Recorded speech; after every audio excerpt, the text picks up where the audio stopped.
Merci beaucoup Léa. Je vais essayer de faire vraiment court pour qu'on ait le temps d'une discussion entre vous et puis une discussion avec le public. Donc, je ne vais pas présenter vos interventions respectives parce que vous le ferez vous-même. Je vais vous présenter rapidement. Donc, Maëlle Tessier, elle est architecte, co-gérante de l'agence Tact Architecte, professeure à l'ENSA de Nantes et docteur en histoire de l'architecture contemporaine, chercheur au laboratoire Gerfaut. Donc, elle termine un HDR autour notamment de la notion d'architecture relationnelle, en lien, donc, évidemment, avec la pensée latourienne. Tanguy Robert est architecte, avec une pratique hybride qui se situe à la lisière entre l'art, l'architecture et le paysage. Il enseigne à l'ENSA de Nantes également, où il coordonne la question de la représentation en architecture. Il cofonde en 2018 le collectif Versant pour un travail plastique autour de la carrière comme lieu d'extraction. Peut-être je pense qu'il va en parler tout à l'heure. Gilles Malzac est architecte, praticien et chercheur. Il enseigne à l'ENSA de Lyon. Il prépare un doctorat en architecture au sein du laboratoire ACS. Il s'intéresse aux déplacements théoriques et pratiques en architecture en lien avec les reconfigurations économiques et sociales du capitalisme, notamment dans la continuité des travaux de Benjamin, de Tafuri et de Jameson. Maxime Génie est architecte, chercheur doctorant au sein de l'UMR La Vue à l'ENSA Paris-La Villette. Il étudie les images de la controverse post-critique qui prend place dans les universités anglo-saxonnes dans les années 2000, en essayant de montrer comment les imaginaires théoriques se transforment par le jeu d'import d'images graphiques et textuelles, avec une attention particulière à leur teneur politique. Donc, il y aura vraiment deux présentations, même s'il y a 4 intervenants, deux présentations, deux approches très différentes, a priori, donc au sujet, aux méthodes qui peuvent même sembler éloignées, mais une première discussion qu'on a eue en visio a révélé qu'il y a quand même une convergence, notamment on verra autour de la question du rôle politique et social de l'architecture, et aussi de l'intérêt pour la forme architecturale. Donc, on verra si cette question de la forme revient ou pas.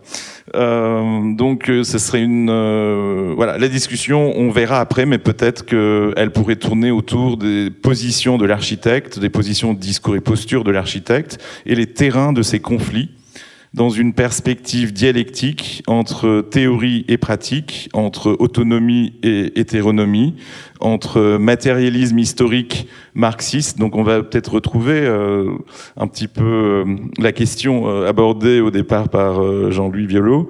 Donc matérialisme historique et pensée relationnelle.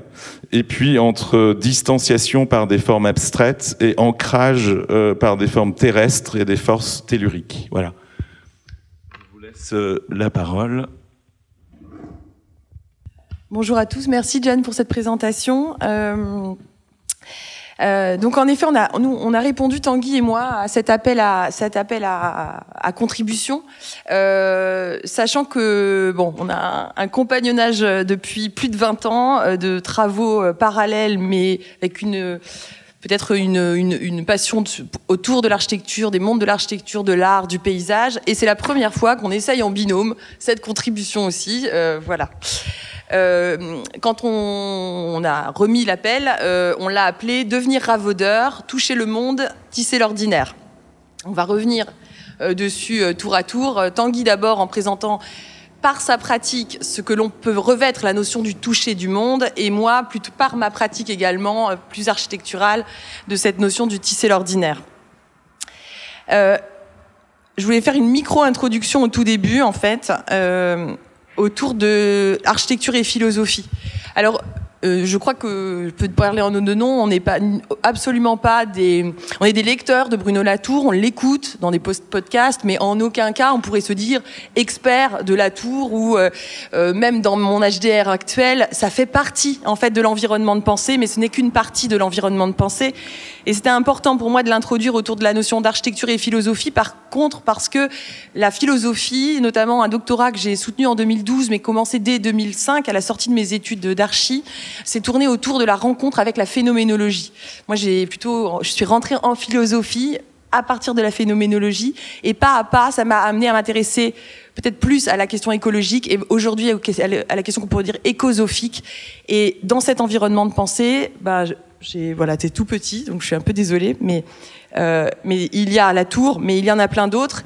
Et je dirais aussi qu'il y a des femmes, qu'il y a évidemment Stengers, qu'il y a découverte il y a 3-4 ans simplement Donna Haraway, qu'il y a des penseurs qui sont pas occidentaux, Achille Mbembe, Felwine Sarr pour ne citer que, et que c'est cet entrechoquement finalement de relations qui moi me porte dans mon travail de praticienne mais également de chercheur et que l'on partage en référent avec Tanguy depuis un certain nombre d'années. Et je vais te passer la parole. Merci. Alors pour cette très très rapide présentation de mon travail artistique, j'ai vraiment essayé de jouer le jeu de la mise en lien avec la pratique. Et donc en fait, j'aimerais notamment l'engager sous le prisme de la collecte, qui me paraissait assez directement liée à une proposition de travail de Bruno Latour. Et bon, dans mon cas, ça se concrétise d'une manière assez classique sous la forme de carnets de croquis. Et en fait, ces carnets de travail plutôt, qui sont à la fois des carnets de croquis, des carnets d'atelier, et que je tiens, alors absolument pas d'une manière temporelle ni chronologique, mais plutôt par grande thématique. Et voilà, ces carnets donc tenus sur le temps long, ils sont pour moi comme des sortes d'incubateurs, parce que j'ai plutôt une mémoire visuelle et je fonctionne beaucoup par entrechoquement d'éléments visuels. Et voilà, cette manière de fonctionner, ça me permet à la fois d'accumuler énormément d'informations, de croiser des points de vue différents et d'hybrider à la fois les sources. Donc on retrouve énormément de botanique, géologie, d'archéologie, mais aussi donc les techniques en fait de travail, donc de dessin, photo, collage, voilà, d'une manière assez classique. Et en fait au travers de ça, et c'est là où alors en fait moi j'ai une approche de Bruno Latour super intuitive, pas du tout logique je pense. Et beaucoup dans l'oralité, c'est-à-dire que comme en fait j'ai des très très grands temps de travail en atelier, en fait je suis toujours en écoute de sujets différents. Et c'est vrai que j'ai deux chouchous qui sont Bruno Latour et puis dans le monde de l'art Daniel Arras, qui sont quand même des gens qui ont une capacité, je trouve, de transmission assez joyeuse et que j'aime bien avoir dans le fond. Et en fait, moi souvent je m'arrête de travailler, je me dis ah ouais, en fait, c'est des gens qui arrivent à rendre les choses claires, à clarifier des choses qui pour moi étaient restées d'ordre de l'intuition. Voilà mon rapport avec lui. Et donc dans cette manière de travailler, moi je veux une relation très forte dans ce que je disais, dans le fonctionnement qu'il propose, et vraiment dans ce que je ressens, dans sa conviction qu'il avait que le dialogue entre art et science était pertinent pour comprendre les mutations actuelles. Et alors après, il y a très rapidement, pour parler du toucher du monde, je pense que le toucher du monde, c'est mettre en avant nos capacités de rendre visible et d'avoir une prise aussi dans un second temps sur les choses, les choses qui nous entourent, après les avoir rendues peut-être plus compréhensibles, en tout cas à nous-mêmes. Et Bruno Latour, là, il parle d'une nécessité intense d'un travail de description des situations vécues comme étape indispensable pour redessiner qui vous êtes, sur quel territoire, à quelle époque, et vers quels horizons vous vous préparez à agir. Et ça, c'est quelque chose qui, moi, me parle assez. Et pour vous présenter, en fait, mon intérêt pour cet art cet art de l'intention, je vais m'appuyer sur deux expériences situées qui sont parmi d'autres un peu des jalons qui ont été fondateurs pour moi. Alors, premièrement, une mission archéologique dans le cadre de l'école française d'Extrême-Orient au Cambodge. Et puis, une deuxième expérience qui est une transatlantique que j'ai pu réaliser en 2005. Et pour finir, mais vraiment plutôt en forme de clin d'œil, des petits montages pour vous montrer comment mon travail actuel peut se saisir de ces deux moments et quel prolongement je peux en faire. Alors sur le travail d'encore, là c'est typiquement des des expériences physiques qui ont généré chez moi énormément d'interrogations, que à l'occasion de conférences de Bruno Latour, en fait, se sont posés, en fait, se sont stabilisés théoriquement et m'ont sorti un peu du brouillard dans lequel j'étais, parce que en fait, j'en ai vraiment une expérience très physique, c'est-à-dire que là, dans le cadre de cette mission archéologique, c'était avec un enseignant qui s'appelait Jacques Gaucher, qui était directeur de la mission, mais aussi enseignant à l'école de Nantes. J'avais en charge le relevé urbain d'une partie de la ville d'Ancortom, parce qu'Ancortom, c'est un carré de 3 km par 3 km, et moi, j'avais en charge le relevé du cadran sud-ouest, qui fait 1,5 km par 1,5 km. Donc, il faut s'imaginer une forêt assez dense, même très dense, et en fait, il avait une confiance dans le travail qu'on pouvait faire. Donc, je me suis retrouvé avec un mètre ruban, une superficie immense à gérer, 2 acolytes pour m'aider. Et voilà. Et en fait, il fallait... Là, le sujet, c'était réussir par le dessin, par l'acuité du regard, à transformer un univers complètement illisible et forestier, petit à petit en une structure urbaine. Et ce qui était extraordinaire, c'est que comme par l'intermédiaire d'un tamis, au fur et à mesure des sessions et des mois de travail, eh bien, je me rendais plus petit à petit dans la forêt, mais je me rendais dans la ville. Et en fait, petit à petit, mentalement, on réussissait à comprendre le territoire d'une manière différente. Et ça, plus l'interaction évidemment avec l'anthropologie, avec une civilisation qui a été une des villes, encore ça a été la ville la plus peuplée de son époque, qui a périclité très vite. Enfin voilà, ça. En fait, un sujet comme ça, ça me tient. Je pense que ça me tiendra toute ma vie, quoi. Et ça a généré aussi un travail beaucoup plus lié à l'architecture, sur un croisement de différents moments qui ont été des chocs émotionnels pour moi en parallèle de cette mission archéologique, de petits morceaux de territoire, de paysages. Et en fait, j'ai essayé de comprendre dans mon diplôme pourquoi j'y avais été sensible. Et j'ai essayé dans un second temps de les synthétiser dans une forme qu'on pourrait appeler soit sculpturale, soit forme forte. Voilà, mais je vais pas m'étendre là-dessus, je parle trop déjà. Et deuxième moment un peu situé, donc là, sur la transatlantique, et là ça me paraissait aussi à propos par rapport à la manière dont je comprends Bruno Latour. Et là, dans cette expérience-là, je trouvais que ça croisait aussi déjà le plaisir que j'ai, moi, de mettre en place des protocoles. C'est-à-dire que là, le protocole, c'était en fait, à chaque point qu'on faisait, j'ai associé une photo prise de même endroit du bateau, du temps qu'il faisait, d'un ciel. Je trouvais ça assez beau de parler d'une traversée d'Atlantique en parlant d'une traversée de différents ciels successifs.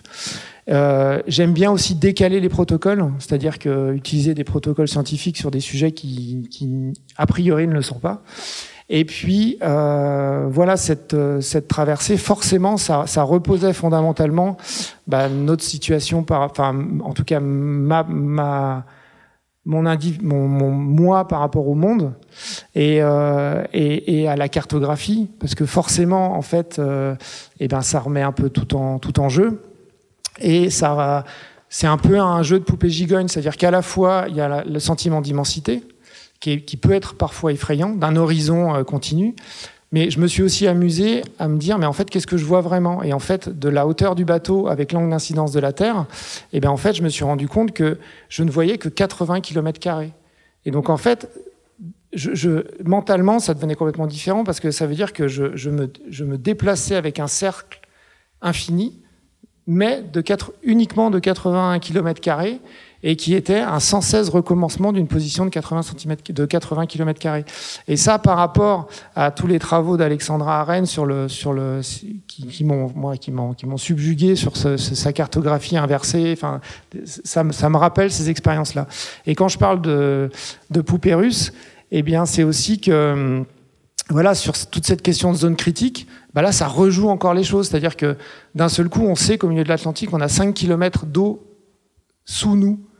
Et on sent c'est marrant, on a un côté, il y a une animalité qui reprend le dessus, et on sent une masse, en fait, mais qui est contre-intuitif, parce qu'en fait, on ne devrait pas en avoir peur, puisque la gravité, on est au-dessus de cette masse-là. Mais pourtant, je vous assure que moi, j'ai essayé de me baigner, je me suis baigné, par exemple, au milieu, et en fait, on ressent le poids inversé de cette masse-là.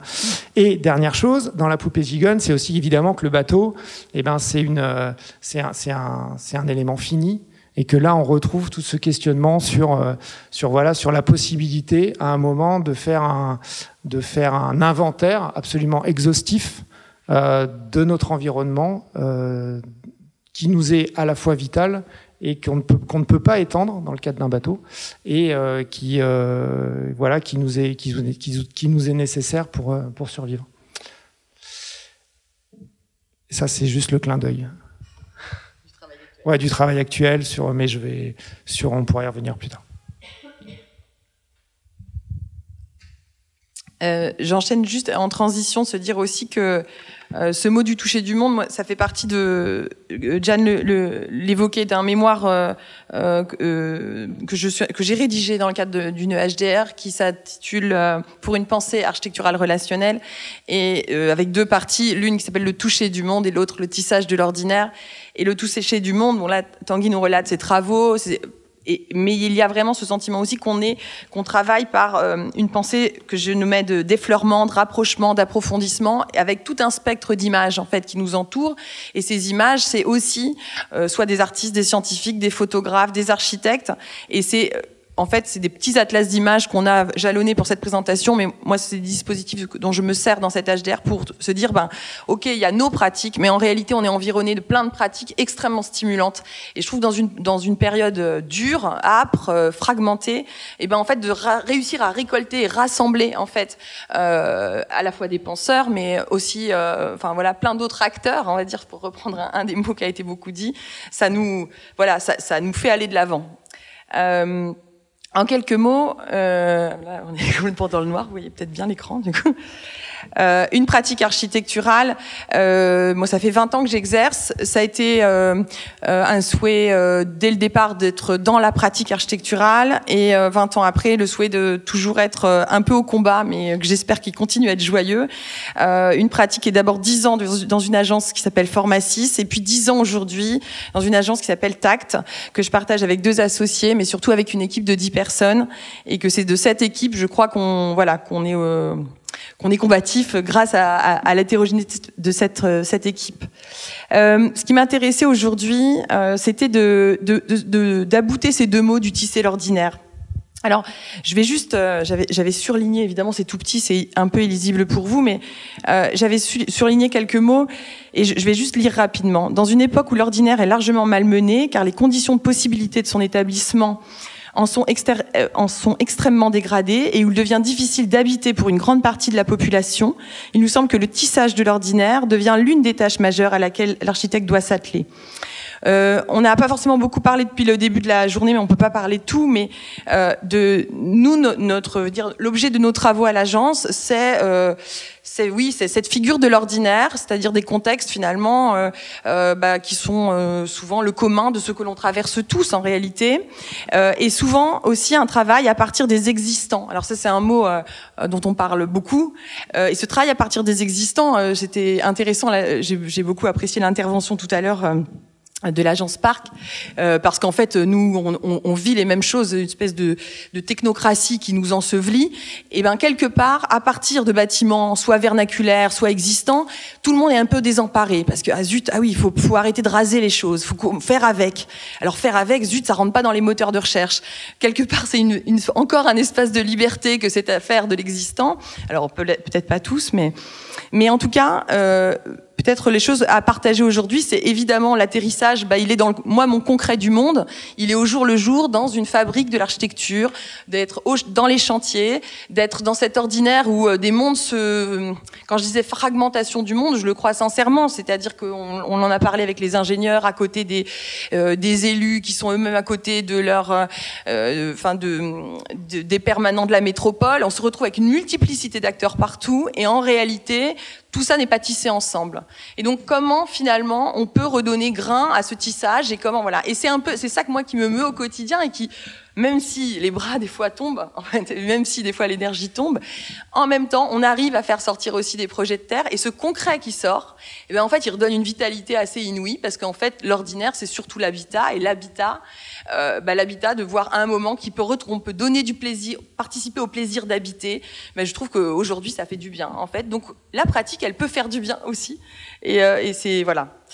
Le tisser l'ordinaire, j'ai volontairement fait 2 slides, l'une de notre pratique d'architecte, je ne vais pas du tout commenter les projets, mais l'autre, toujours lié à ce travail en réflexion en ce moment en tant que chercheur, l'autre qui articule d'autres architectes, et ces autres architectes viennent eux-mêmes en écho avec des penseurs. Volontairement, j'ai remis le livre d'Anat Singh, Le champignon de la fin du monde, ou Comment vivre sur les ruines du capitalisme. Alors je me dis pas tous les matins en me levant, zut, il va falloir que je continue à œuvrer sur les ruines du capitalisme, et en même temps, de lire ça, en fait, ça a une incidence réelle sur l'attitude qu'on a face à des élus, pour peu qu'on soit pas coupé en deux et qu'on ose leur parler de ça aussi, en fait, et qu'on ose leur parler de Bruno Latour, qu'on ose, voilà. Et j'ai le sentiment que en osant même avec des ingénieurs, ça peut aussi, je dis même parce que souvent on se dit, je sais plus, il y a une intervention qui était la vôtre tout à l'heure qui disait, on parle pas beaucoup de Latour chez les ingénieurs, mais en même temps, c'est aussi que peut-être qu'on n'ose pas nous-mêmes se faire confronter les mondes, en fait. Je me dis souvent, on se met nos barrières, et donc plus peut-être je vieillis, et donc plus je vieillis, plus j'ose lever les barrières. Je finis très vite pour donner la parole à mes collègues. J'en ai un tout petit peu parlé, donc la question de toucher le monde et du tisser l'ordinaire, il m'amène à cette notion d'architecture relationnelle, c'est comme ça que j'ai intitulé. Alors, est-ce que moi, je suis, relationniste, comme ça a été évoqué pour Latour, je ne le crois pas. Mais par contre, la notion de relation m'intéresse à plein de niveaux. Et je pense même que cette notion de relation, elle peut nous aider à réengager l'architecture différemment. Parce que, alors, on peut dire que c'est très prétentieux de se dire qu'il faut réengager l'architecture différemment, mais je pense qu'en réalité, il y a plein de gens, plein de jeunes archis, plein d'archis plus âgés qui de toute manière sont en souffrance par rapport à cet état du monde, et on a un métier qui a ces possibilités d'agir et d'action. Et c'est précieux d'avoir un métier qui a ces possibilités-là, parce que je pense que c'est pas forcément tout le temps. Beaucoup de métiers on fait partie d'un tout petit morceau, mais on voit pas les tenants et les aboutissants. Quand on est architecte, on est au début, on est à l'arrivée. Et en fait, je crois que ça, c'est vraiment un des fils qui peut nous aider à tirer les choses différemment. Et là, j'ai mis des projets très différents, des projets aussi de jeunes archis, ils commencent à vieillir, mais le collectif GRU, par exemple, la Nizannerie à côté, mais aussi le pavillon des forces du Venezuela qui raconte comment on intervient dans des favelas, le projet de la Borda à Barcelone, de la Colle, la ZAD, évidemment, d'amener des étudiants dans la ZAD pour discuter autour d'une université populaire, ça a aussi du sens aujourd'hui. Et tout ça, je trouve que ça donne énormément de force, en fait, pour résister, en fait, à cette pensée peut-être fragmentaire et libérale d'aujourd'hui. Et je finis, pour passer la parole sur le politique, peut-être c'est pas du tout, mais ce sera l'objet, sur le ravaudage, puisqu'on avait intitulé le début de cette présentation « Ravauder », « Devenir ravaudeur ». Ça, c'est emprunté assez directement à Latour, dans un de ses écrits qui dit « Arrêtons d'être extracteurs », ça, ce sont les modernes. Alors, il a le mérite peut-être de simplifier les choses, mais il a le mérite de les clarifier aussi. Qu'est-ce que c'est si on n'est plus extracteur et qu'on devient ravaudeur, c'est-à-dire raccommodeur? Et moi, j'aime beaucoup cette idée-là. Et ce raccommodage-là, il est illustré, et Jean Soubirous en parlait aussi sur Rotor, par exemple, finalement, de récupérer, mais finalement, le collectif comme Assemble. J'ai mis Saga, Camille avec qui je travaille, le collectif Saga participe de cette réparation et de ce ravaudage. Les Lacaton Vassal, quand ils font le Grand Parc. Enfin, finalement, cette question du ravaudage, elle existe. Alors, quand on traverse notre monde commun, de tous les jours, peut-être qu'on le perçoit pas, qu'on se dit que tout ça c'est des grains de sable, mais quand on le donne à voir et qu'on l'assemble, on se dit qu'en fait il y a aussi vraiment des bulles de résistance partout. Donc peut-être que ces bulles de résistance, elles sont vraiment politiques. Et je crois que c'est autour de ça que Jeanne veut nous faire parler après.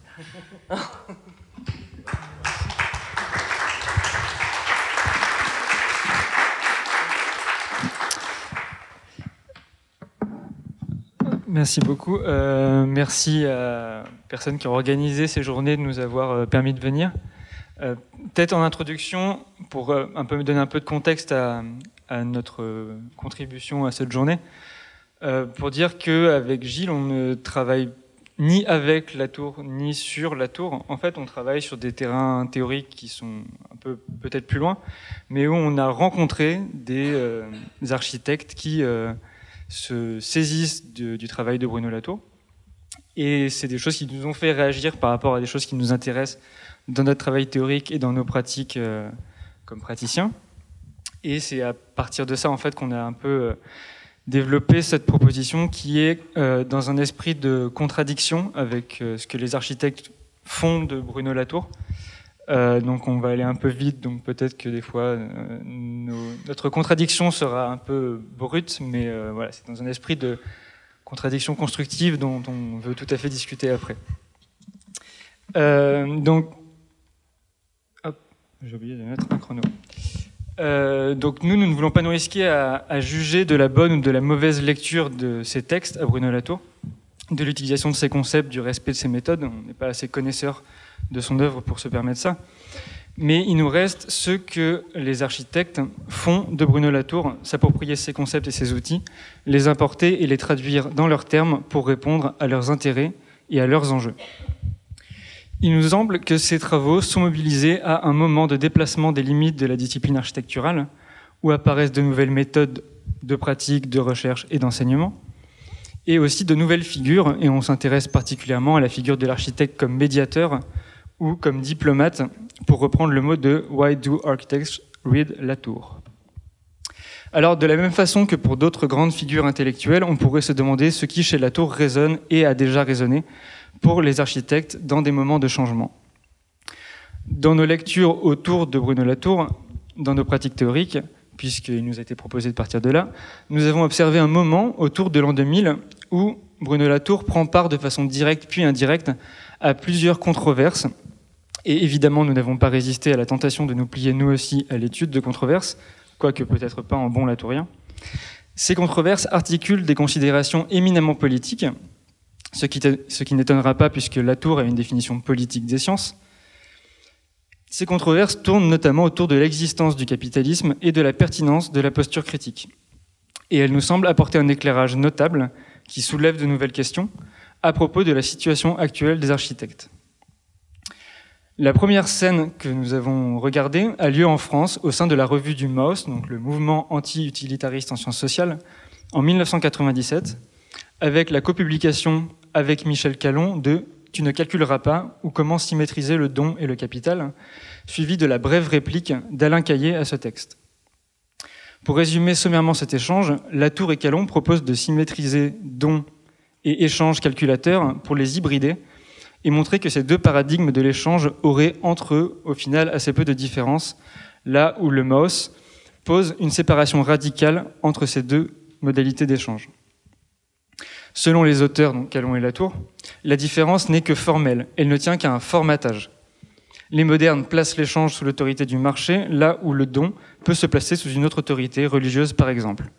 S'ensuit que la croyance aux lois de l'échange capitaliste n'est au final qu'une forme différente de religiosité, et en conséquence, selon les auteurs, que le capitalisme n'existe pas autrement que comme croyance, et il disparaîtra si on cesse d'y croire. Je fais un petit rappel de ce que Jean-Louis Violot a évoqué tout à l'heure à propos de Bruno Latour. C'est quelqu'un qui ne s'intéresse pas beaucoup à la production. On voit ici la dimension de l'échange qui recouvre peut-être un peu tout.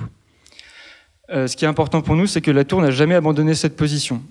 Je le cite dans un article de 2010. Il y a eu effectivement une association très forte entre l'écologie et l'anticapitalisme, mais je crois que les questions très intéressantes et très compliquées de la décroissance, de morale de la consommation, d'un nouveau mouvement ascétique, ne sont pas forcément liées à une critique du grand méchant capitalisme. Il y a plutôt un très intéressant lien avec la théologie. Je n'ai jamais cru une seconde au fait que nous étions dans un système capitaliste, pour la même raison que je ne crois pas que nous ayons une nature. Fin de citation. La deuxième scène, toujours dans la revue du MAUS en 2001, autour de politique de la nature.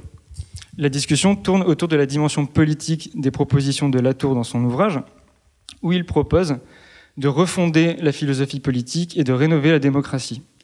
Il s'agit particulièrement d'attirer l'attention sur la séparation entre faits scientifiques et établis et valeurs politiques, dont le mélange ferait tomber, selon l'épistémologie classique, dans l'irrationnel. En somme, donc ça a déjà été évoqué, Latour propose de réconcilier science et politique.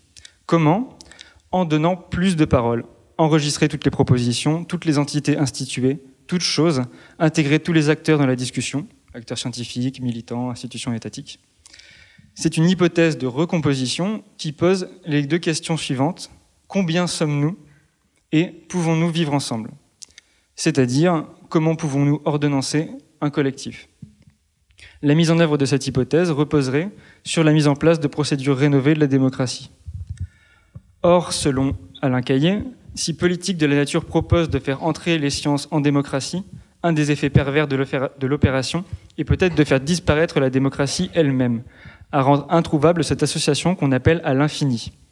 Chantal Mouffe a montré que la démocratie moderne lie deux modèles irréductibles et contradictoires. Le modèle libéral de la délibération infinie d'une part, et les références à un peuple, à un démos d'autre part. Démos qui est délimité, avec tous les conflits que cela peut engendrer, comme l'a pointé par exemple un auteur comme Jacques Rancière. Aussitôt qu'on se débarrasse d'une de ces composantes, soit que l'on vise un libéralisme sans le peuple, soit qu'on fantasme un peuple sans libéralisme, on sort du champ de la démocratie. Je cite Alain Caillé. Or, dans la conception latourienne, le principe d'ouverture à l'infini du débat est à coup sûr respecté, voire exacerbé, mais on voit mal quel peuple est susceptible de subsister, ni plus généralement quel sujet humain serait susceptible de survivre longtemps au fait d'être placé par principe sur le même plan que n'importe quel électron, amibe, virus ou clé à molette. Fin de citation. Cette inclusion totale rénoverait selon Latour les sciences, mais aussi la démocratie elle-même. Dans ce dialogue infini, on est bien au-delà de l'opposition traditionnelle entre droite et gauche. Mais selon Caillé, encore une fois, la seule force d'inclusion illimitée concrètement à l'œuvre actuellement, dans cette période de très forte globalisation des années 90-2000, j'ai supprimé un bout de ma phrase. C'est la marchandisation, en fait, voilà. La globalisation est la force qui actuellement met toutes les choses sur le même plan. Le libéralisme latourien n'aurait ainsi rien à objecter à l'ultralibéralisme qui intègre toute chose dans une marchandisation infinie. Mais si on part du principe qu'il n'y a pas de capitalisme, c'est peut-être moins un problème. La troisième scène, celle qui nous intéresse le plus, peut-être parce que c'est là où les architectes rentrent en jeu, c'est aux États-Unis au début des années 2000, donc mon objet d'étude personnelle. Et Latour est un acteur plutôt indirect de cette troisième discussion. Dans le monde de l'architecture règne une atmosphère que l'on a pu qualifier de post-critique, héritage plus ou moins direct de ce qu'on a aussi appelé, je mets des guillemets, des guerres culturelles. En théorie de l'architecture, on assiste même carrément à ce qu'on appelle une controverse post-critique, qui signe la fin d'une supposée hégémonie des traditions intellectuelles critiques dans les écoles et universités américaines. Les études culturelles, la théorie de l'école de Francfort, le marxisme, le post-structuralisme, etc. Dans ce contexte de désintérêt pour la critique, un texte de Latour publié en 2004 reçoit un très grand écho. Cet article, c'est « Why Has Critique Run Out of Steam ?» Sans revenir très longuement sur ce texte, il s'agit d'une attaque sévère contre l'attitude du critique qui serait uniquement négative et dénonciatrice, et n'aurait pas de différence sinon de degré avec une forme de complotisme. Le problème vient selon Latour du fait que l'ambition principale du critique est de défétichiser la réalité, de démythifier dans un geste iconoclaste. Le critique essaie de montrer des faits là où il pense voir des croyances. Mais il fait l'erreur fatale de ne pas mettre de la même façon ses propres croyances en question. Voici ce qu'en dit en 2005 Reynold Martin, un architecte, dans le Harvard Design Magazine. L'article résumait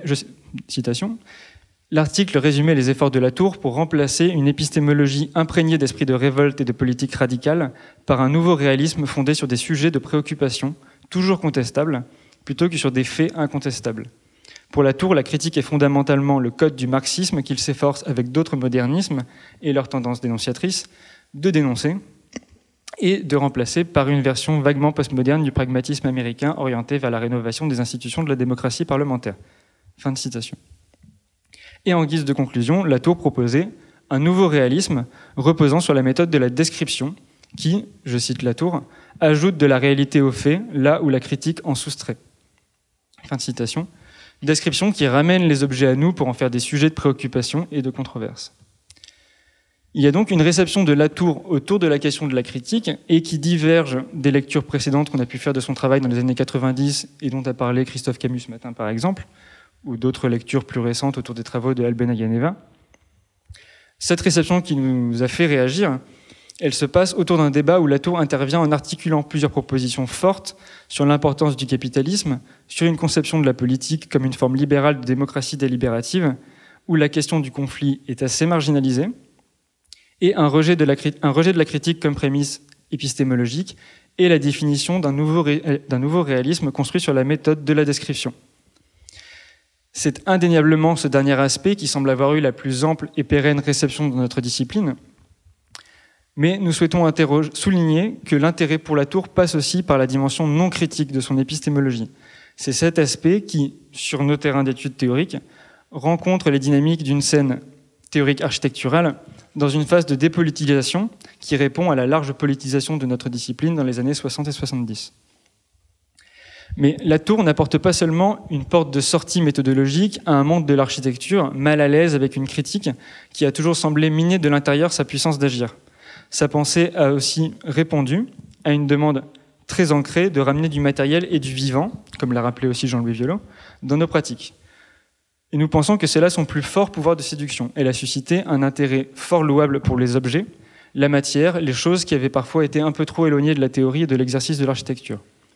Et ce, même si en suivant la théorie latourienne, il faudrait visiblement abandonner une part de notre puissance d'agir aux objets eux-mêmes. Or, il ne nous semble pas que l'on puisse séparer cette dimension acritique des travaux de Latour du matérialisme qu'il élabore. S'intéresser aux objets, mais comment ?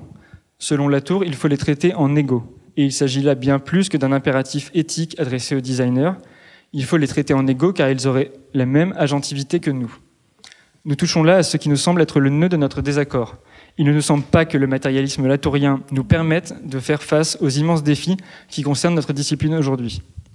Il s'inscrit dans un plus large tournant ontologique qui semblait jusqu'à récemment avoir réglé la difficile question posée par le couple nature-culture en dépassant ces deux termes dans un monisme de substance qui affirme l'agentivité égale de tous les actants. Il y a là, selon nous, un risque de nier que la société, toute inséparable qu'elle soit de la nature, n'est pas dans une relation symétrique avec elle. Il nous faut l'affirmer encore, ce sont bien nos sociétés qui s'approprient la nature et la matière, qui détruisent des forêts, qui sortent les charbons des sols. Ce ne sont pas les objets dotés de leur agentivité propre. C'est dans ce matérialisme-là que le déni de l'existence du capitalisme et le rejet de la critique viennent, selon nous, rencontrer une forme de la théorie de l'acteur-réseau. Car celle-ci pose que les rapports humains sont médiatisés par la matière. Les rapports humains, volatiles, transitoires, se stabilisent lorsqu'ils s'inscrivent dans la matière qui leur donne une inertie. Nous ne saurions être plus d'accord avec cet axiome central de la théorie de l'acteur-réseau. Mais comme l'a pointé Andreas Malm dans un récent essai contradictoire, il nous faut nous garder de prêter aux objets une puissance d'agir et un pouvoir du même ordre que celui des agents humains, comme s'ils étaient dotés de la même intentionnalité. Que nous soyons modernes ou pas, nous pensons nous aussi que la société et la nature ne peuvent être dégagées l'une de l'autre, qu'elles partagent la même matière. Mais nous devons garder en tête que c'est un pouvoir social qui, dans certaines modalités, transforme la matière en artefact.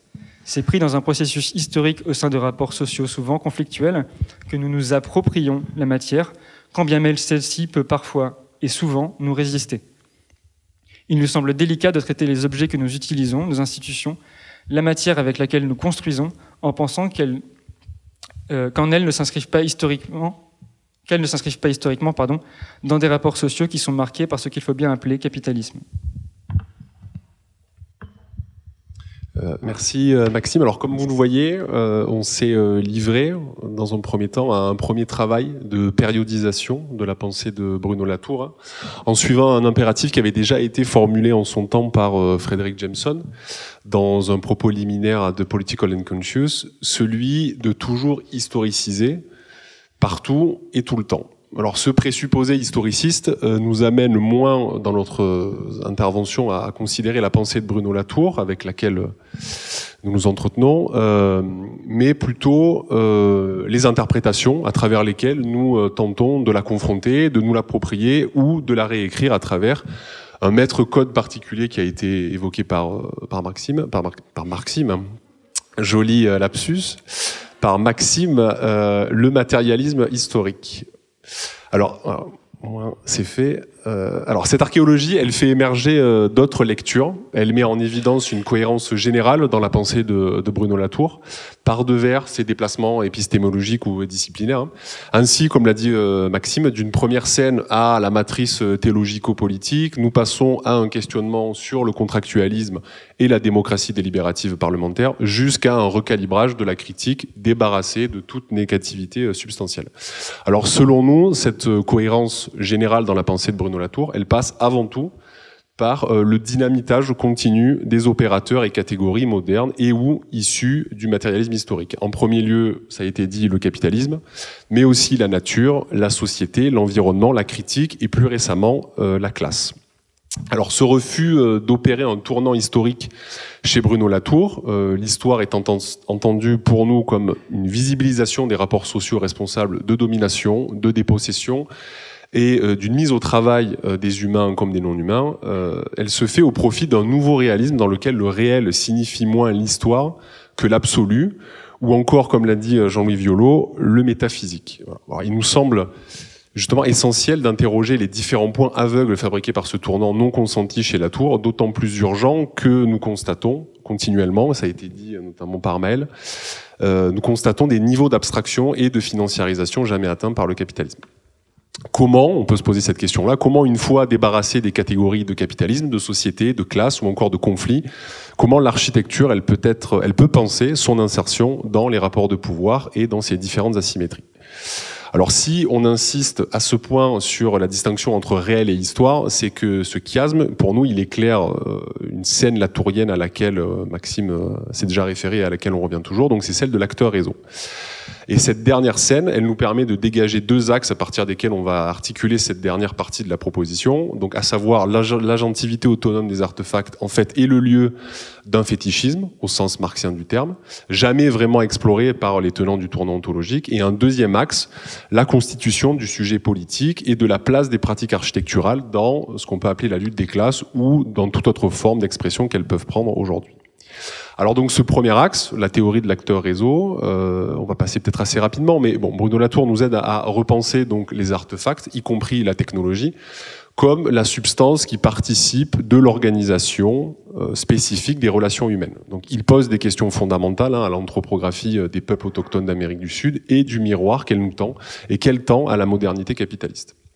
Alors si pour Latour chaque artefact est perçu comme un actant, à l'agentivité autonome qui dépend de l'expression de sentiments et de relations humaines, il nous semble néanmoins important de maintenir une forme de subjectivité humaine, au moins, dans un premier temps, pour des questions stratégiques, dans la mesure où nous constatons aujourd'hui que les entités non humaines, les plus à même d'entraver le système productif capitaliste, dans une perspective de composition technique de classe, ne sont pas les mêmes que les sujets capables de développer une subjectivité politique. Et donc, pour le dire avec les mots récent d'Andreas Malm, nous n'acclamons pas un ouragan comme on acclame une grève. Voilà.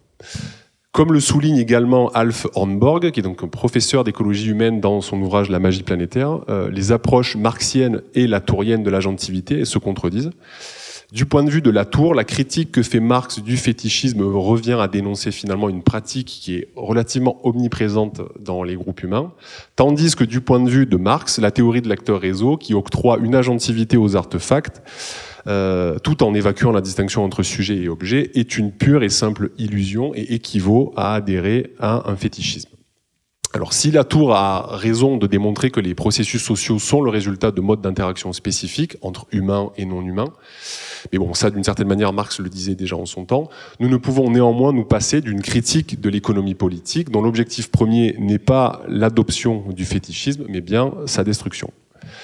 Le concept de fétichisme, rapidement, fétichisme de la marchandise notamment, nous permet de saisir dialectiquement les relations de production et d'apparence dans le capitalisme, mais aussi la déconnexion entre les objets et les relations sociales qui leur sont sous-jacentes. Si pour Marx, le fétiche devient un hiéroglyphe social par lequel on peut approcher le secret de nos propres produits sociaux, il ouvre ainsi pour nous et nos pratiques architecturales un passage par lequel nous pouvons nous déplacer entre l'apparence et l'essence, entre l'abstrait et le concret, et ainsi, et peut-être qu'on y reviendra après, à reformuler le couple forme-contenu. Dans son article « Architectures Adopt Production Beyond Base and Superstructure », l'historien et théoricien de l'architecture Douglas Spencer reprend cette théorie du fétiche et l'applique au champ de la critique en architecture, une manière pour Spencer de débusquer les différentes apories, les amnésies de la production architecturale sous le capitalisme, fausse conscience qui rend alors difficile une reformulation radicale de la place de l'architecture dans les circuits de production.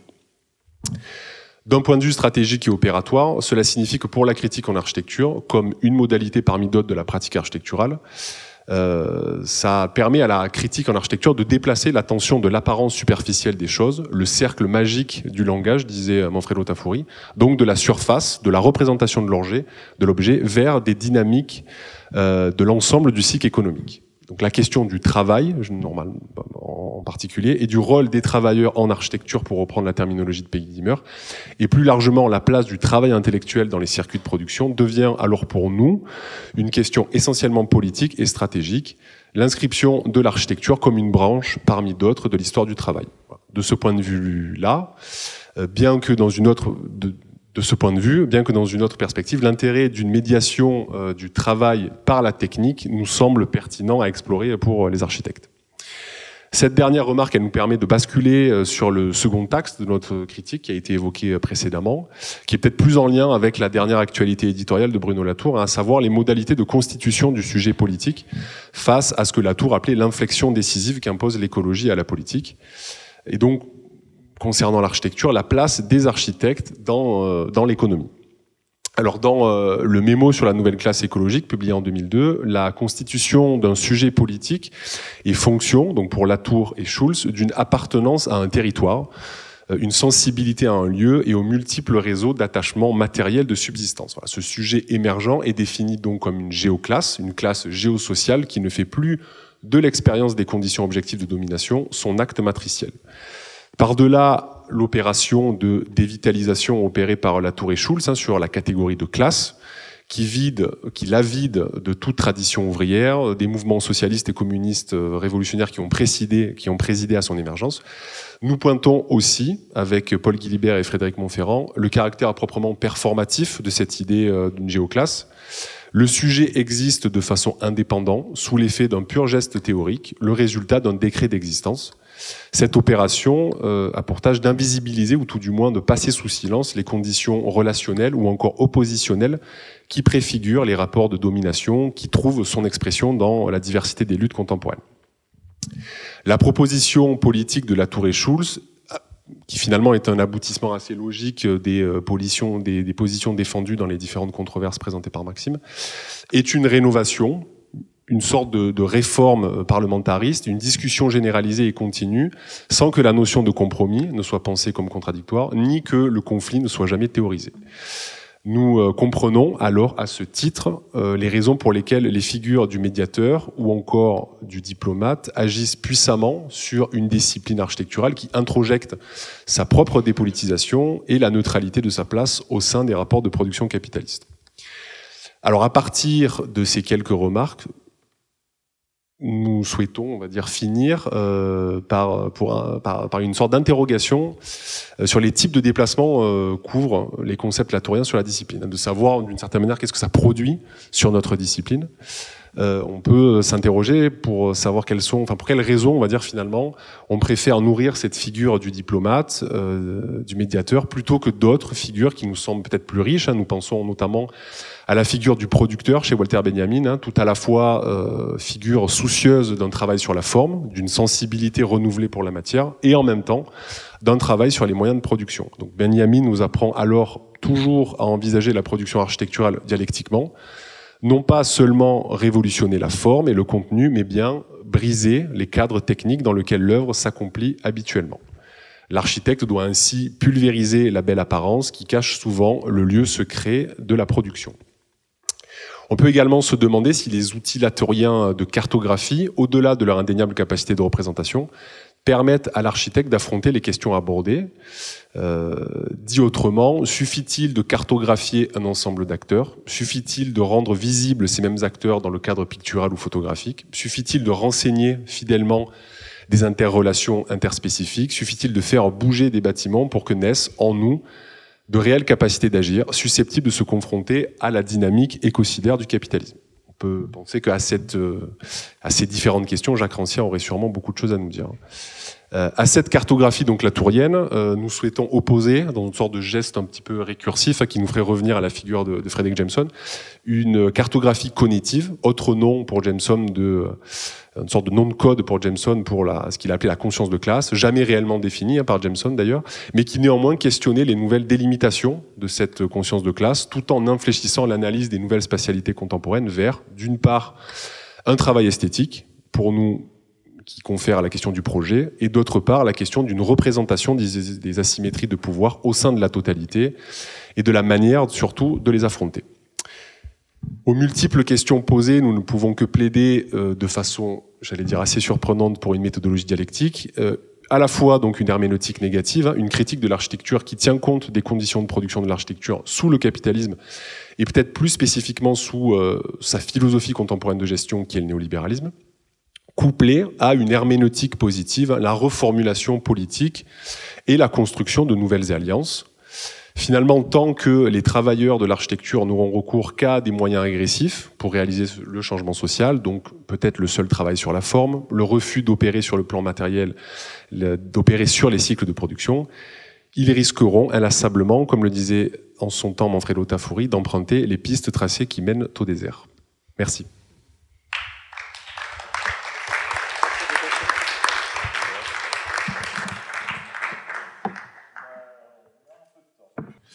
Alors,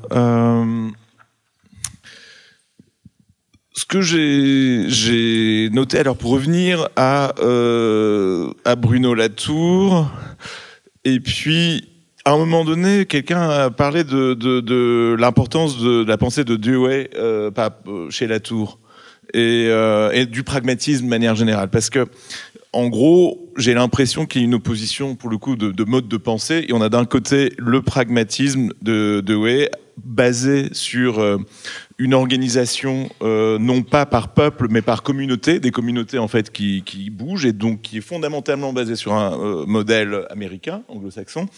Et d'un autre côté, une pensée marxiste, donc des peuples et de leur organisation politique. Et que, en effet...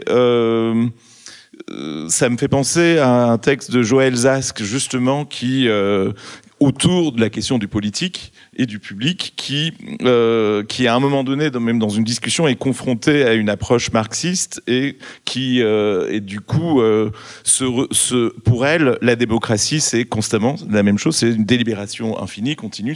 La démocratie, c'est l'expérience, c'est une expérience vécue. Et donc, ce que j'ai senti dans vos présentations aussi, je peux me tromper, mais c'est aussi l'importance donnée à l'expérience des choses, que ce soit à travers l'intuition subjective ou même partagée, ou l'expérience, par exemple, du collectif en agence, une expérience des personnes individuelles et collectives à travers lesquelles, là où on vit dans ce monde fragmenté, on va recréer des liens, et que c'est par l'expérience, donc dans le présent, et dans un présent continu, pour le coup, un présent, effectivement, on pourrait dire presque sans histoire, d'un présent en fait qui se succède, dans lequel on va sortir de nos des systèmes d'oppression, de nos carcans, et je pense que c'est la pensée pragmatiste. C'est vraiment la pensée pragmatiste qui fondamentalement s'oppose à la pensée marxiste à ce niveau-là, j'ai l'impression. Et en tout cas, l'idée d'un pragmatisme qui considère la démocratie comme quelque chose qui se réinvente constamment, est-ce que, dans quelle mesure, en fait, cette réinvention constante, donc qui est basée sur le changement et le mouvement, dont le principe est toujours le changement et le mouvement, et non pas les éléments de continuité historique et les systèmes de domination, en fait, dans quelle mesure j'ai l'impression que la question est celle de la lutte. C'est-à-dire, en effet, Bruno Latour parle de lutte, la controverse, enfin, on peut dire que c'est une question de lutte. Aujourd'hui, plusieurs personnes ont parlé de lutte.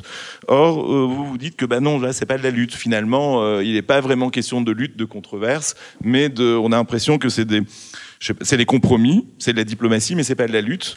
Et voilà, c'est comment on distingue, par quoi on peut distinguer ce qui serait de l'ordre de la controverse, selon Latour, que certains vont nommer lutte. Donc certaines personnes vont dire que la démocratie, le politique c'est la démocratie comme expérience, d'autres vont dire le politique c'est la lutte organisée. Donc voilà, est-ce que c'est des choses incompatibles ou comment penser leur lien en fait, voilà.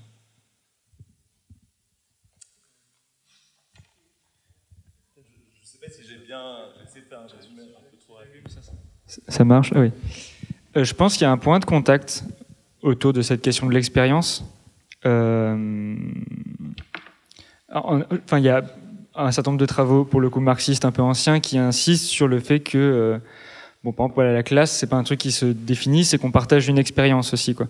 Et cette expérience, elle peut aussi être esthétique, pourquoi pas. C'est pas quelque chose qu'on écarte. Enfin, vous avez parlé de la figure du ravaudeur. On avait discuté avant de si on a évoqué Benjamin, il y a le producteur, mais il y a aussi d'autres figures de collecte, enfin, qui sont aussi sur des formes d'expérience et de création esthétique qui, à mon avis, peuvent être des enjeux intéressants là. Et au contraire, je pense qu'elle est fondamentale. Et là, il y a un point de contact peut-être entre pragmatisme et marxisme. Enfin, sur la question de comment se compose un public ou comment se compose un groupe qui ensuite peut-être peut agir collectivement.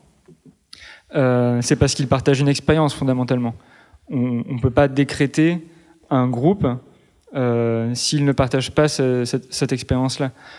Par exemple, on pourrait, quelque chose que je trouve assez problématique dans le mémo sur la nouvelle classe écologique, c'est et qui a été beaucoup repris d'ailleurs par exemple des cadres du mouvement Europe Écologie Les Verts, c'est cette idée qu'au final on pourrait composer une classe écologique qui regrouperait des architectes, des non-architectes, des gens qui se battent contre la déforestation de l'Amazonie, un patron du CAC 40 parce que lui il aime bien la pêche, parce qu'au final on a tous un rapport à la nature. Et ok, on a tous un rapport à la nature parce qu'en effet, comme on l'a dit, et ça on est d'accord avec Bruno Latour, c'est qu'on ne pourra pas désencastrer la société de la nature. Elles peuvent partager une expérience, mais est-ce qu'elles partagent la même subjectivité? Parce qu'à un moment, il y a aussi une question d'intérêt où ça, voilà. Donc là, il y a quelque chose aussi qui les sépare. Oui. Je disais, le fait de parler d'expérience dans un contexte social, matérialisme historique, n'a pas le même sens que de dire l'expérience d'un chantier, par exemple.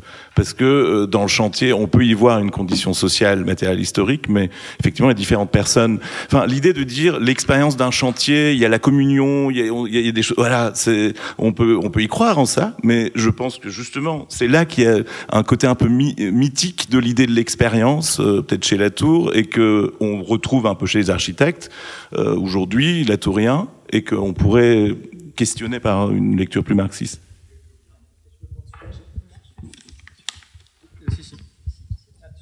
Ok. Déjà, moi, je remercie parce que je trouve que c'était extrêmement dense, pas toujours simple à suivre, mais je trouve que c'est hyper riche. Non, mais parce que c'est par cette densité. Mais en tout cas, ça m'a interrogé sur plein de choses. Et s'il y a bien, alors je sais pas si je devais dévier un peu de la notion d'expérience, mais ce qui m'importe, je suis incapable de dire si je me mets dans un courant pragmatiste, incapable. Ça veut pas dire que ça m'intéresse pas, mais je sais pas répondre à ça. Par contre, cette question de la condition de production de l'architecture, alors moi je peux pas émettre la critique que vous faites de Latour parce que j'ai pas travaillé là-dessus, mais je l'entends tout à fait, je crois. Enfin, ça me percute, en fait, ça m'intéresse. Et la question de conduction, des conditions de production de l'architecture, elle est, je pense, absolument nécessaire à penser aujourd'hui. Et donc le mot lutte, pour moi, il est plus que jamais opérant. Je pense qu'en fait même, alors bon, c'est un mot un peu dur et il faut pas qu'il soit mal interprété, mais je pense que on est tous dans un système, ça c'est un fait, qui nous dépasse, mais je crois qu'on doit aujourd'hui plus que jamais avoir des positions et qui sont des fois de l'ordre de la radicalité et peut-être de moins en moins du compromis. Alors qu'est-ce que ça va donner à l'arrivée, je sais pas. Mais aujourd'hui, les choses sont tellement devenues insoutenables à plein d'égards, notamment sur la question de la production de l'architecture, pour ce qui nous concerne. Et évidemment que nos expériences, quand on est... Bon, alors moi, je vais parler de mes expériences d'architecte praticienne, on va dire, qui suit des chantiers, qui, je dis souvent, on a les pieds dans la boue, on est avec aussi les compagnons, mais moins qu'eux quand même, hein. C'est-à-dire qu'ils ont beaucoup plus les pieds dans la boue que nous. Ils ont des réalités... je vais juste faire une anecdote qui n'en est pas tout à fait une. Une réunion de chantier à Rennes, il n'y a pas très longtemps, pour un projet de logement d'habitat social, et... on discute, on est en train de se dire, bon, les fenêtres sont en bois, et je dis au chef de chantier de l'entreprise, je dis, mais votre bois, attendez, moi, y a des labellisations, il vient d'où? On va pas, vous me dites bois exotique, forêt du Cameroun labellisé, très bien, mais moi, je peux pas m'en satisfaire comme ça. Et grosso modo, et il avait raison d'une certaine manière, déjà, je l'ai pris de haut, c'est clair, enfin avec tout le bagage, le background de dire le bois, ça doit être ci, ça doit être ça, ça doit être dans des forêts gérées. Et il me dit, mais attendez, vous me dites quoi là? Que je suis responsable en fait. Que je suis responsable. Mais vous savez quoi? Vous savez les pressions qu'on subit au jour le jour. Vous savez ce qu'on doit fournir nous? Pourquoi on met du PVC partout? Parce qu'en fait le rendement c'est ça. Et les mecs ils sont tous au bord du burn-out en fait. Ils sont tous au bord du craquage aujourd'hui dans nous les premiers. Et donc ça c'est des récits d'expérience. Des fois je me dis il faudrait écrire ces récits d'expérience, en tout cas pour les partager. Bon c'est ce que je fais là. Parce qu'en fait en rentrant à l'agence, je me suis dit, mon Dieu, mais oui, en fait, je provoque les choses en disant, oui, ça m'insupporte. Il était hyper fier, il arrivait avec un morceau de sa menuiserie, en fait, en bois, exotique, très très bien réalisé. Et moi, du coup, j'ai une position de retrait en me disant, mais on va pas mettre ça quand même. Sauf qu'en fait, ce système de réseau dans lequel on est pris, on peut pas. Alors, à la fois, je pense qu'il faut de la radicalité, et en même temps, il est vrai, dans le consensus quand même. Ou alors, on arrête tout et on se met en retrait complet du système. C'est ce que certains décident de faire et on peut l'entendre. Moi, je suis encore à l'intérieur du système en me disant qu'il faut lutter à l'intérieur, mais pour sortir du capitalisme. Et en effet, c'est là où je découvre de manière faussement naïve, mais il est vrai que la tour ne fait pas partie, a priori, des gens hyper politisés. Et moi, je pense que l'architecture est éminemment politique plus que jamais, en fait. Voilà. Donc, une manière de répondre. Et moi, je voudrais du coup une autre anecdote à l'opposé, parce que moi j'ai plutôt un tempérament de consensus, donc je serais plutôt la partie consensus permanent. Et du coup, ça m'évoque un peu un chantier que j'avais pu réaliser dans le cadre d'une agence qui s'appelle In Situ avec Pierrick Beyder, d'une mosquée, enfin d'un centre culturel et culturel turc. Où là, en fait, on était dans une situation complètement en dehors des champs logiques de contrats, de rapports clients-architectes et tout ça, parce qu'en fait, il y avait une communauté de 300 personnes qui nous demandaient de réaliser un lieu qui était éminemment politique et éminemment avec des inquiétudes politiques au niveau de la mairie et un engagement total de la part de la communauté. Et en fait, comme il n'y avait pas de contrat, comme les entreprises étaient à la fois ceux qui réalisaient, puisqu'en fait c'était réalisé au sein de la communauté turque, et bien en fait on a été obligé de trouver alors c'est pas un idéal commun, mais en tout cas de trouver une position commune perpétuelle. Et là je reviens un peu dans mon cercle de 80 km² qui se balade en même temps et donc ce chantier qui normalement, vu la taille du bâtiment qui est tout petit, aurait dû durer 2 ans études et chantiers compris, il a duré 10 ans. Donc et moi j'adore ce genre de situation parce que en fait tout le monde est dans tout le monde est dans l'incertitude, tout le monde est dans l'obligation de la négociation et en fait il y a que la négociation qui prévaut et personne peut à un moment arriver, hormis le politique, mais comme il a peur aussi de la réaction de la communauté, bah du coup il ne le fait pas non plus. Et en fait tout le monde est dans l'obligation d'arriver au moins à être dans la discussion. Et ça j'ai trouvé ça, moi j'ai adoré. Et ça pose aussi la question de la matière, où est-ce qu'on prend la matière, de la symbole. Enfin c'est-à-dire que on a fait la production, on a été en Turquie chercher les pierres directement dans les carrières tout à l'est de la Turquie, ce qui fait qu'on retrouve les mêmes problèmes de labellisation, parce qu'en fait une pierre qui est jamais rentrée en France, eh bien en fait on n'a pas le droit de la poser. Donc en fait il faut que les tests soient validés, sauf que pour valider les tests, en fait on a calculé, il fallait qu'on amène 10 containers de pierres à Paris pour que les tests soient faits 7 fois pour qu'ils soient validés. Donc on arrive à des situations complètement buesques. Et ce que je trouve là, moi, ce qui me passionne, enfin ce que j'adore, c'est que face à des situations comme ça, où tout le monde fait les choses très sérieusement, et puis à un moment on arrive à des situations complètement incohérentes, et ben les gens sortent de leurs attendus, de leur carapace en fait. Et c'est un peu ce que tu disais sur des fois on n'ose pas parce qu'on a des a priori sur ce qu'on doit être. Et là, c'est le bureau de contrôle, à un moment, qui dit ah bah en fait peut-être que si on la labellise en Turquie directement, peut-être que j'aurai un moyen. Et le bureau de contrôle qui dit ah bah oui, moi un minaret en pierre sèche. Il n'y a aucun moteur de calcul qui pourra le faire, mais moi je peux ressortir mes abacs de quand j'étais étudiant et puis ou jeune ingénieur, et puis en fait je vous le calcule à la main.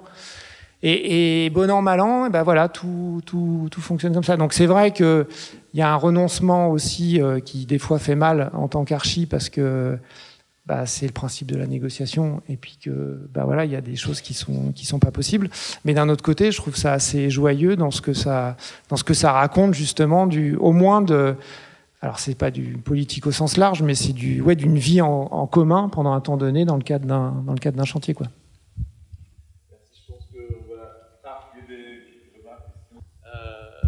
Cher Bruno Latour, il avait forgé une notion qui décrit un peu tout ce que vous avez dit chacun dans votre registre, la place dans la division du travail, le fétichisme, le bricolage. Le fétiche, c'est lui, sur le culte moderne des dieux fétiches, un bouquin déjà ancien, et il parlait des faits scientifiques, et c'était la contraction de fait et fétiche. Il appelait ça le fétiche. Bref, à l'oral, ça passe pas très bien, mais ça résumerait pas mal en fait tous les avatars que vous avez décrits et ceux que tu as décrits aussi, Aymeric. En fait, l'architecte il fait des fétiches, et c'est pour ça que j'avais mis l'objet construit, l'objet bien construit. Il doit pas montrer sa construction, et il doit faire semblant d'être bien construit et totalisant. C'est un peu le projet d'architecture, et tout ce que vous nous avez dit des coulisses et du processus d'aboutissement, ça fait penser aux fétiches. Donc, les scientifiques qui font dans leur laboratoire, qui bricolent, et puis à la fin ils donnent les apparences de la raison pure à leur expérience, alors qu'en fait ils se sont démerdés comme ils pouvaient. Enfin, je résume de manière un peu cavalière. Mais fétiche, c'était Latour aussi. Ouais.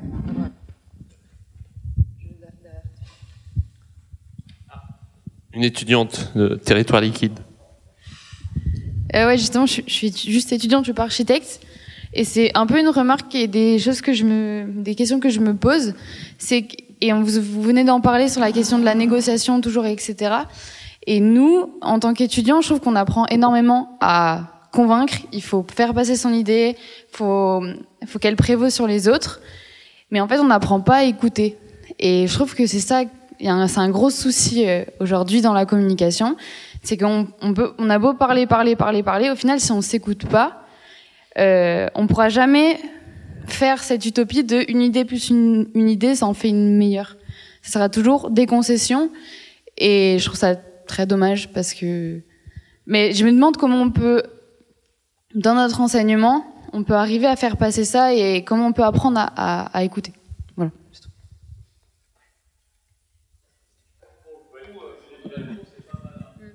Ouais, je sais pas si vous avez déjà assisté à des pseudo-conférences qui n'en sont pas, ou justement, il déroule pas son discours.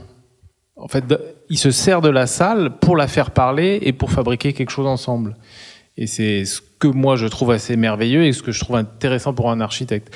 Donc j'ai le micro, je pose ma question. Non, j'attendais beaucoup cette approche critique pour faire simple, une approche marxiste. Et donc je vais poser à l'approche marxiste une question pragmatiste. À quoi ça sert pour faire de l'architecture une approche marxiste ?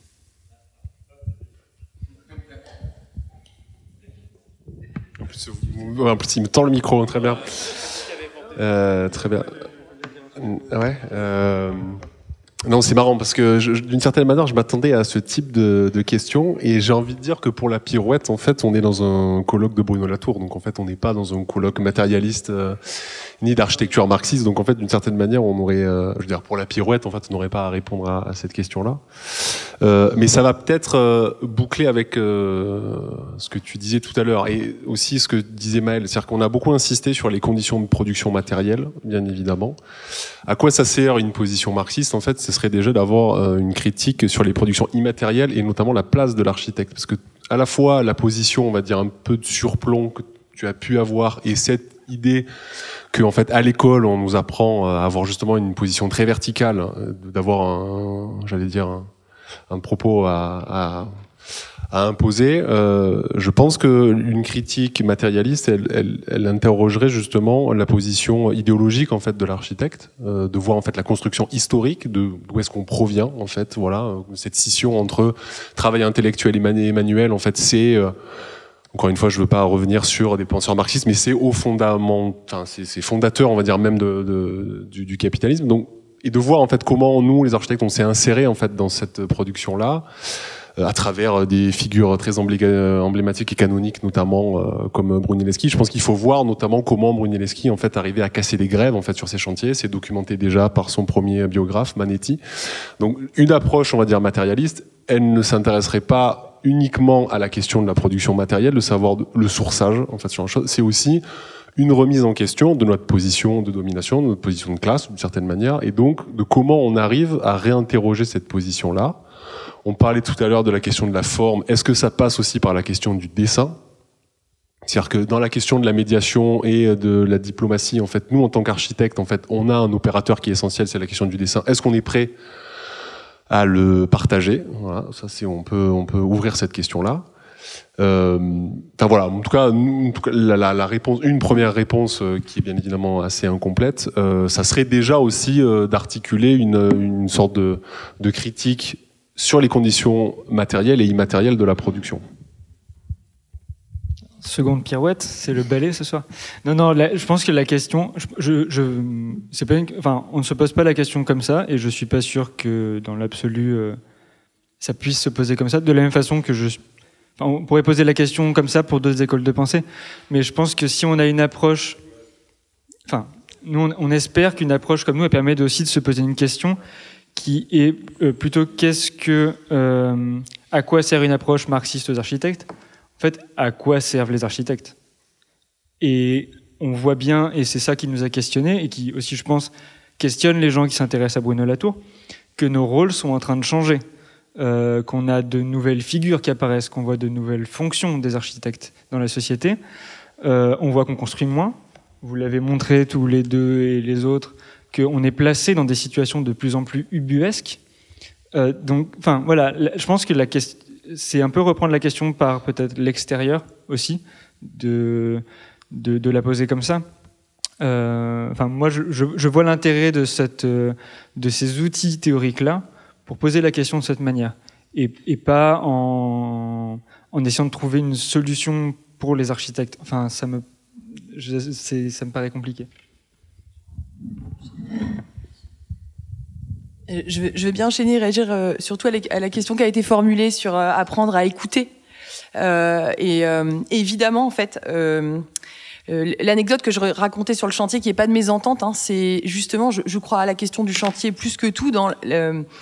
Je dis souvent, quand on commence un chantier, on met 1 mois, 2 mois, mais c'est un peu vrai dans un atelier de projet à l'école d'archi aussi, à établir la confiance entre étudiants enseignants, à établir la confiance entre architectes, OPC, maîtres d'ouvrage et compagnons.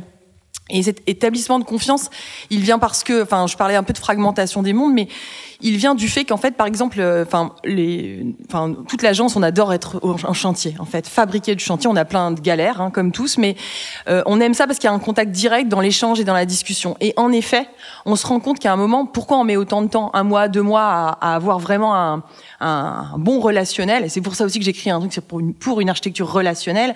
C'est parce qu'en fait, pendant des décennies, et ça continue aujourd'hui, en effet, l'architecte méprise aussi. C'est aussi une attitude de l'architecte. Et moi, je pense qu'en même temps que Latour, pour revenir à lui, dit les extracteurs, les ravaudeurs, de manière très simpliste peut-être, mais la figure de l'architecte omniscient, omnipotent, qui fait des très beaux et des très grands bâtiments, elle est peut-être aussi clairement à remettre en cause, en fait. Et à mon sens, les choses sont liées. C'est-à-dire qu'en fait, la manière de s'adresser, la manière d'être, la manière de ne pas être, et c'est là peut-être que c'est lié à la pensée marxiste, mais j'essaie à l'expérience de la pensée marxiste, mais quoique, en tout cas, c'est aussi de se dire que, si on appartient à telle classe de la société, qu'on s'adresse de cette manière-là, de manière tout le temps pyramidale, mais comme ça se passe dans toutes les institutions, comme ça se passe dans une école d'archi, une hiérarchie hyper pyramidale, etc. Enfin, c'est partout ça, en fait. Donc, est-ce que penser l'horizontalité, c'est possible? Je le souhaite. Ça veut pas dire qu'il faut pas prendre des décisions, ça veut pas dire qu'il y a pas des coups de gueule, ça veut pas dire quand on est en chantier qu'il y a un moment, mais oui, je suis pas d'accord et oui, je vais finir par trancher. Mais par contre, la question relationnelle, c'est ne pas mépriser non plus les gens qu'on a en face de soi. Et ça, moi, ce que je racontais là, c'est le garde-fou que je me mets moi-même. C'est-à-dire que moi-même, malgré tout, je suis dans mon truc je suis prof à l'école, machin, mes idéaux. Et donc, quand j'arrive en chantier, des fois, je me dis, punaise, attends, redescends sur terre. Alors, je vais dire, ou atterrir, ça fait beaucoup, mais en fait, c'est les questionnements qu'on est capable de se poser nous-mêmes et des mépris de classe, peut-être, on en fait tout le temps. Et en fait, ça, c'est super grave, en fait, voilà. Je réponds. Merci. Il y avait une dernière question au fond. Xavier, tu t'avances parce que le micro n'arrivera pas jusqu'à toi, je pense. Bon, merci. Non, peut-être rebondir sur la question que tu as posée et sur la manière dont... alors, je n'avais pas du tout prévu là, de rebondir, mais je m'invitais donc... non, sur ce que ça fait, sur la manière de faire l'architecture. Moi, c'est vrai que ça m'intéresse depuis un petit moment. Enfin, on a eu le temps d'échanger. Et pour le coup, je crois que ça permet d'organiser effectivement tout un réseau de relations qui permet peut-être de penser des formes qui seront peut-être un peu plus complexes, hybridées, enfin un peu tordues. Et c'est en ça où la projection latourienne me semble vraiment intéressante. Après, je peux pas être sur votre régime, c'est-à-dire si je me demande tous les matins, si je me lève tous les matins en me disant ok, faut que je déconstruise tout, ma condition, etc. Je vais pas arriver à faire grand-chose, surtout en tant qu'architecte, parce que je suis obligé à un moment donné de mettre un petit voile et puis d'avancer, quitte à être un peu tordu entre mes ambitions, mes convictions, et ça fait partie du jeu. Et en cela, je suis un être aliéné et je l'accepte. Voilà, mais non, vraiment. Oui, très bien, c'est plus clair comme ça. Et non, vraiment, c'est cet effet de mobilisation d'un ensemble de paramètres qu'on n'avait pas forcément introduit dans le travail de projet aujourd'hui, qui deviennent des éléments, alors actants, agissants ou pas, on peut les appeler comme vous voulez, mais en tout cas, ils font partie de la chose et ils sont plus externalisés. Et donc, c'est ça qui me semble vraiment un élément clé et qui permet de fabriquer ces choses qui sont peut-être un peu plus hybrides que d'autres choses auparavant. Et puis, il y a quand même, pour moi, et ça, on le partage avec les étudiants tous les ans, il y a un grand actant quand même qui se rappelle à nous tous les matins. Il pleut depuis un mois, bon an, mal an, c'est un régime qui est quand même un petit peu nouveau, il fait un peu très chaud, enfin voilà, il y a des choses comme ça qui échappent quand même un petit peu au social. Alors ce sont des productions de social si on veut, mais il y a une petite réaction comme ça sur un acteur qui a l'air d'avoir sa petite machine un peu propre, qui est quand même en train de nous dire des choses, et comment on le met aussi à la table de discussion, pour pas dire de négociation, et ça m'intéresse beaucoup. Enfin, on essaye de partager ça en tout cas dans notre activité et avec les étudiants. Merci.